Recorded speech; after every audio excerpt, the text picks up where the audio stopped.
On October 20th, 1990, a small group of hunters set out into the Adirondack wilderness. It was the first day of hunting season, and they figured the wilderness in the Louis Lake area would provide them their best chance to shoot a deer. They hiked out on the Sucker Brook Trail for a few miles and eventually moved off trail looking for a good spot to set up. But instead of finding a deer, they found a red United States Postal Service sweatshirt hung on a stick. This was a bizarre and even disturbing find because they were miles into the wilderness at this point and they had already left the established trail. One of the hunters took a closer look and noticed what looked like an abandoned tent pitched close to a brook. Describing it like that does make it sound pretty eerie, but it's not exactly unheard of or uncommon for people to find abandoned camping equipment in the woods. What this hunter discovered next, however, is extremely rare and extremely frightening. Not far from the campsite,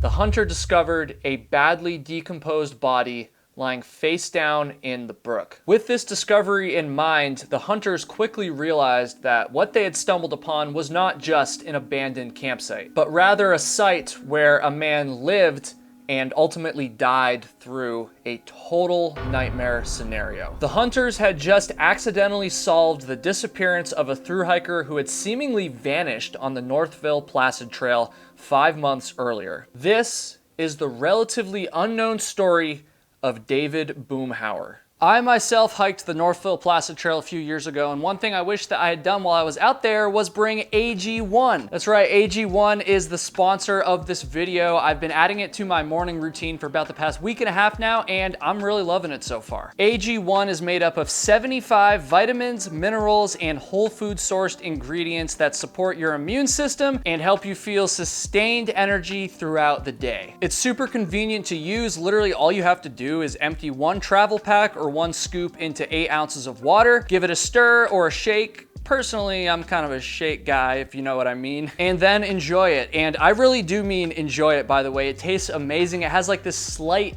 fruity, pineapple-y aftertaste, which is awesome. And it has less than 1 gram of naturally occurring sugar, which I also really appreciate. And these travel packs, by the way, would be perfect for backpacking. But even if you're not a backpacker, a hiker, or even an athlete, you can definitely still benefit from adding AG1 to your morning routine. Go to drinkag1.com/KyleHatesHiking, and when you make a purchase through that link, they're actually gonna send you 5 extra travel packs plus a 1-year supply of AG vitamin D plus K2. I love it so far. I think you will too. You're really gonna be hard pressed to find a more comprehensive powder/supplement anywhere on the market, and you're gonna be hard pressed to find a better deal than you will at drinkag1.com/KyleHatesHiking. So go hit that link, go check it out. You'll be supporting the channel also when you shop through that link. So I appreciate it, and I think your gut and your immune system is gonna appreciate it too. Many of the hiking stories and mysteries I cover on this channel are pretty well known. And while I do think there's value in me retelling them, especially because I'm coming at it from the perspective of an actual hiker, most of these stories have been told time and time again on lots of other YouTube channels. Today's story, however, is one that I'm sure most of you have never heard before. To my knowledge, it's never been told on YouTube before, at least in a video that received a lot of attention. There's almost 0 articles or information or even photos about this story online. I could actually only find 1 photo of David Boomhauer himself, and it's this lost poster. Really, the only place I was able to find any information about this story is in the book At the Mercy of the Mountains by Peter Bronsky. And even though it's a relatively unknown story,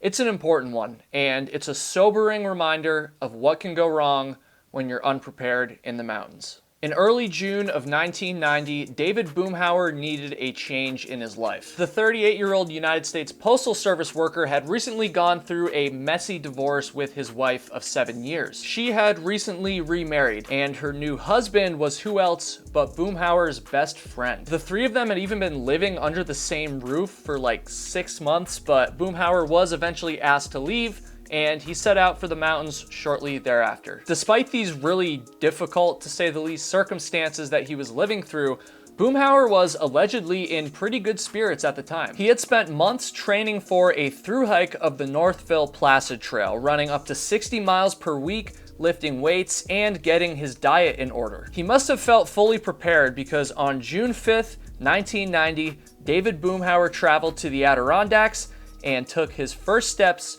on the 140-mile hiking trail. The Northville Placid Trail, or NPT for short, runs south to north, and its name is very intuitive. It starts in the small town of Northville, New York, and winds through the valleys and lake shores of the remote Adirondack wilderness until reaching the town of Lake Placid, the trail's northern terminus. I have to mention here that I have a deep appreciation for this trail because in 2020, my friend Flossie and I hiked the entire thing, and in 2015, a different friend and I also attempted to hike it, although we did fall short of completing the whole thing. Much of the footage and B-roll in this video was taken by me personally. And so believe me when I tell you, this trail is tough. It's rugged, the weather can be brutal, and it's incredibly remote. Even today, this trail doesn't receive that much foot traffic, and so I can only imagine that back in 1990, before thru hiking was as popular as it is now, it probably wasn't uncommon for NPT thru hikers to encounter no other human beings during the course of their hike. The first few miles of the trail are on paved roads, and many NPT hikers opt to skip this section of the trail and actually start at the Benson Road trailhead instead. This was Boomhauer's plan, and on his first day, he hiked 8.3 miles and stopped for the night at the Silver Lake Lean-To. I also just gotta say, this is kind of eerie for me because that's exactly what I did the first time back in 2015. When I attempted to hike this trail. He intended to finish his thru hike on June 15th, allocating him 10 days for the journey. On day 2, he made it roughly 10 miles to the Sacandaga River at an old settlement called White House. On day 3, he hiked through the small town of Piseco, New York, and passing by the post office where he mailed a postcard to his sister. And then, on day 4, David Boomhauer entered the West Canada Lakes Wilderness. West Canada Lakes is a part of the Northville Placid Trail that's always stuck out to me because it's extremely remote. At its heart, which the NPT goes right through, by the way, you're a full day's hike minimum from the nearest road. And that nearest road is most likely just gonna be a dirt access road that receives little to no traffic. Though there's no official metric for this, a lot of people think, myself included, that the West Canada Lakes Wilderness is essentially the most remote part of all of New York State. Which is ironic because it's actually here that David Boomhauer had his only known human contact during his hike. Just before 10 a.m. on June 8th, Boomhauer met Paul Wilbur, who was fishing near Cedar Lake Dam just off of the Northville Placid Trail. I don't think the two talked long or even much at all,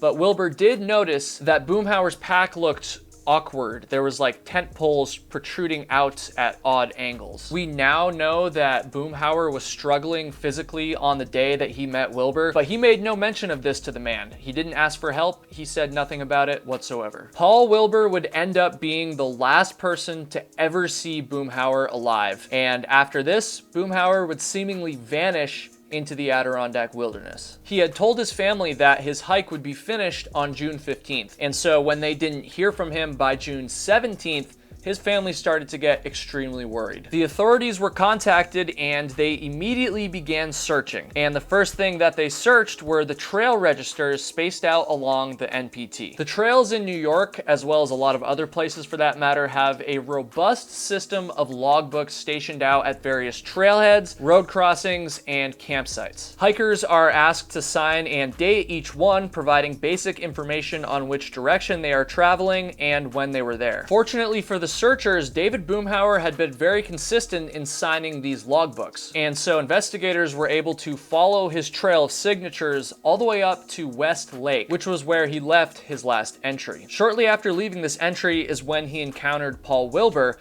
and so investigators were able to zero in on a 9-mile stretch of the NPT between Cedar Lake and Cedar River flow. Forest rangers and hundreds of volunteers combed this area for weeks, but found no sign of Boomhauer. Rangers assumed that Boomhauer would stay on the move and try to hike himself to safety, but his ex-wife ended up disagreeing with that assessment. She was quoted in the Albany Times-Union saying, "He would have pitched his tent and waited. He would realize someone would be out there looking for him. And though there were indeed people out there looking for him, none of them were able to locate him." And on July 9th, 1990, the active search for Boomhauer was suspended. Investigators would still respond to any new leads or clues, of course, but they would no longer be combing through the woods. However, Boomhauer's family continued to search themselves for months after this, unwilling to give up hope that maybe they would find him. But by mid-September, this hope ran out, and they too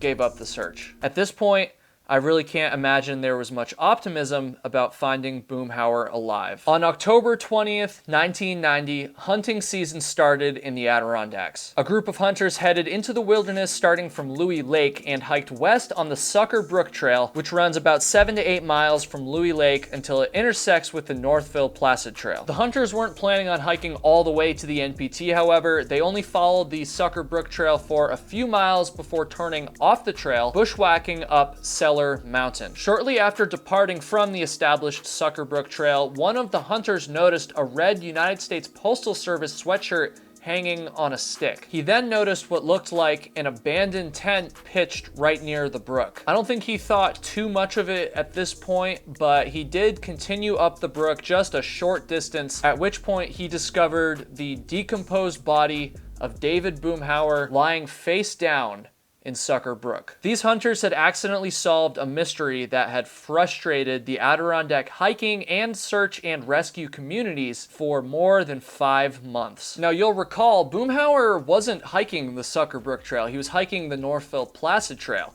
And so this finding was initially very confusing. People didn't understand why he had strayed so far from the NPT. He had never mentioned any plans about taking side trails during his thru hike, let alone bushwhacking off of a side trail. However, this question would be answered very quickly because at his campsite, investigators discovered a journal that David Boomhauer kept, and it explained exactly what happened. I'm sure this journal did give his family some closure, which is great, but the truth is the details of David Boomhauer's final days are nothing short of horrific. Sometime shortly after Boomhauer passed Paul Wilbur, he decided that he needed to bail off of the NPT. He was running out of food, he was feeling extremely fatigued and not able to hike at his usual pace, and he didn't think that he could realistically make it to his next resupply point. And so when he reached the intersection between the Northville Placid Trail and the Sucker Brook Trail, he turned and he headed east. He followed the Sucker Brook Trail for about a half mile until he reached Colvin Brook Lean-To. From here, he planned on making the 7-mile trek down the Sucker Brook Trail to the Louis Lake campground on Route 30, where he could hitchhike into civilization and to safety. He wrote in his journal, quote, "Rotten weather and 2 light rations have driven me from the NPT. Am really feeling the effect of inadequate nourishment." He continued down the Sucker Brook Trail for a number of miles, but when he reached the saddle between Cellar and Louis Mountains, Boomhauer made a huge mistake. He somehow wandered off of the established trail by accident, and then decided that his best move was to set up camp next to Sucker Brook itself, again, not the trail, and simply wait for rescue. He obviously didn't realize this at the time, but we now know that the campsite he chose was only about a quarter mile away from the Sucker Brook Trail, the trail that if he had continued to follow, would have led him to safety. Boomhauer waited and waited and waited, his physical condition deteriorating slowly with each passing day. He made a few attempts to try and relocate the Sucker Brook Trail, but all of these attempts failed because at this point he had grown so physically weak. On June 24th, he wrote in his journal, quote, "Lost day 15. Thought I would try to go down the brook to get to the lake, but not strong enough to go far. This is my last escape effort. Either I'm found here or I die here." By the time of this journal entry, searches were well underway for Boomhauer. He even noted in his journal that he noticed a plane flying overhead multiple times, which we now know, by the way, was actually shuttling searchers to Cedar Lake to look for Boomhauer. Things were not looking good, and on June 30th, he wrote in his journal, quote, "I wonder if anyone has died out here waiting, believing in that stay calm and help will arrive bullshit. On July 3rd, he wrote, "I'm too weak to save myself. This is a good time to die, but I can't imagine that." The next day, which was the 4th of July, he was actually hoping that he would hear fireworks coming from Louis Lake, which he knew they did every year. If he could hear them, it might help him get his bearings and be able to lead him to safety. But unfortunately, in 1990, the fireworks at Louis Lake were canceled due to bad weather. As the days and weeks went on, Boomhauer really began to lose any hope of being rescued. It also appears that he began to get confused about how long he had been lost for, eventually writing, quote, "I am David Boomhauer. I've been lost here 55 days. I can expect no assistance from anyone else. I guess it's a good time to die. I am proud of the way I die, not frightened. Goodbye, Uncle Dave." But it would turn out that this was actually not Boomhauer's last journal entry. In fact, it was his second to last. This last entry he made actually seems to give some eerie clues into the state and location that his body was eventually found in. Parts of this entry were not legible. They couldn't make out what he wrote, but we do have some of it, and here it is. Approximately August 3rd. If you unreadable searching, go down the unreadable close to unreadable, which, I mean, I hate to inject my interpretation into this too much. I kind of just want to tell the story, but it kind of seems like he's referring to the river there. If you go down to the river, the brook. P.S. Not likely to get far. Violently ill. Ultimately, investigators believe, based on the state they found his body in, that he must have slipped on a log or something and fell into the brook, eventually dying due to drowning or hypothermia. David Boomhauer's story can almost be viewed as a case study in what to or not to do when you're lost in the wilderness. Now, I'm not qualified to give any advice at all when it comes to survival or what you should do in a situation like this, but I do just have to say that when you hear this story, it does raise some questions about the strategy of just simply waiting for rescue when you're lost. I don't know. Either way, it's pretty clear that he was suffering from extreme physical and mental fatigue at the time, and so it does seem like the odds would have probably been against him no matter what he did. Today, a situation like this could be prevented by carrying a satellite device with an SOS button, which I recommend hikers of all skill levels carry. But in 1990, I hadn't even been born yet, so I'm not sure if devices like this existed. I think satellite phones probably did, but I really doubt that many hikers were carrying them. I don't know, but if you're going to take anything away from this, I hope you go out and you buy one of those SOS devices and carry it with you whenever you're hiking. And I also hope that you keep David Boomhauer, his friends, and his family in your hearts and in your minds. Thank you for watching.